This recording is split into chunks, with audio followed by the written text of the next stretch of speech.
வணக்கம். மிளகு ரசம் எப்படி வைக்கலான்னு பார்க்கலாம் வாங்க. அதுக்கு நான் ஒரு நெல்லிக்காய் அளவுக்கு புளி எடுத்து ஒரு 10 நிமிஷத்துக்கு முன்னாடி ஊற போட்டு வச்சுருக்கேன். அதை நல்லா கரைச்சி அதிலிருந்து சக்கைகளை பிழிஞ்சு எடுத்துடணும். இந்த நெல்லிக்காவை இந்த புளியை நம்ம வெந்நீரில் ஊற வைக்கக்கூடாதுங்க. பச்சை தண்ணியில் ஊற வச்சா தான் டேஸ்ட்டு நல்லாயிருக்கும்.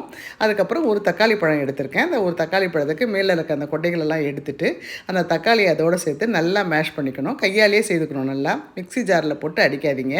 கையால் செய்தால் தான் அது நல்லாயிருக்கும். அது நல்லா இது பண்ணியாச்சு. இப்போ இந்த டைமில் நம்ம என்ன பண்ணணும், ஒரு 1/4 ஸ்பூன் அளவுக்கு மஞ்சள் பொடி சேர்த்துக்கணும்.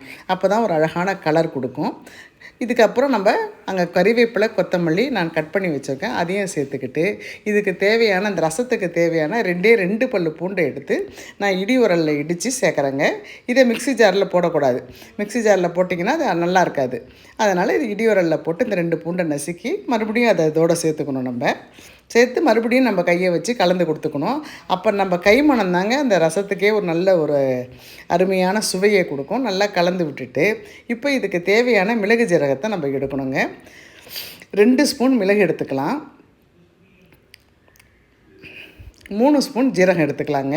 மிளகு 2 பங்கு, ஜீரகம் 3 பங்கு, அப்போ தான் டேஸ்ட்டாக இருக்கும். 3 ஸ்பூன் ஜீரகம் எடுத்துக்கிட்டு ஒரே ஒரு காஞ்ச மிளகா இதுக்கு எடுத்துக்கிட்டு இதை ஒரு மிக்ஸி ஜாரில் போட்டு நம்ம நல்லா நைஸாக பொடி பண்ணாத திட்டமாக அதை பாருங்கள், இந்த மாதிரி கரகரப்பாக பொடி பண்ணிவிட்டு அதை இந்த இந்த கலந்து வச்சுருக்கிற ரசத்து கூட சேர்த்துக்கணும். சேர்த்து கலந்து கொடுத்துட்டோமா அது மறுபடியும் நல்லாயிருக்கும். ரொம்ப சூப்பராக வருங்க. நல்லா இது பண்ணி கலந்து கொடுத்துட்டு இப்போ தாளிப்பு கொடுக்கணும். சிலரெல்லாம் நெய் போட்டு தாளிப்பு கொடுப்பாங்க. நம்ம ஆனால் எண்ணெயிலே செய்யலாம். தாளிப்புக்கு நம்ம காஞ்ச மிளகாய் எண்ணெயில் போடாத 2 காஞ்ச மிளகாவை இந்த ரசம் கூட்டி வச்சுருக்கோம் இல்லைங்களா, அதிலே போட்டு கொஞ்சம் அதை பிசைஞ்ச மாதிரி விட்டோன்னு வச்சுக்கோங்களேன், காரம் அதில் இறங்கும். அந்த 2 மிளகாயை சேர்த்துட்டு பாத்திரத்தை வச்சு எண்ணெய் போட்டு வெறும் கடுகு மட்டும் போடணும். கடுகு பொரிஞ்ச உடனே நம்ம பெருங்காயம் சேர்க்கணும். அதில் கடுகு நல்லா பொரிஞ்சிடுச்சு. பொரிஞ்சதுக்கு பிற்பாடு கொஞ்சம் நம்ம தேவையான பெருங்காயத்தை சேர்த்துட்டு இப்போ நம்ம கலந்து வச்சுருக்க ரசத்தை அதோடு சேர்த்துக்கணும். ரசம் தலபுலன்னு கொதிக்கக்கூடாதுங்க. கொதிச்சதுன்னா அது ஒரு மாதிரி கடுப்படிச்சிடும். அதனால் இந்த மாதிரி சுற்றி நல்லா நுர பொங்க வர நேரத்தில் நம்ம ஒரு வாய் அளவுக்கு தண்ணி ஊற்றி அதை அடுப்பு ஆஃப் பண்ணிடணும்.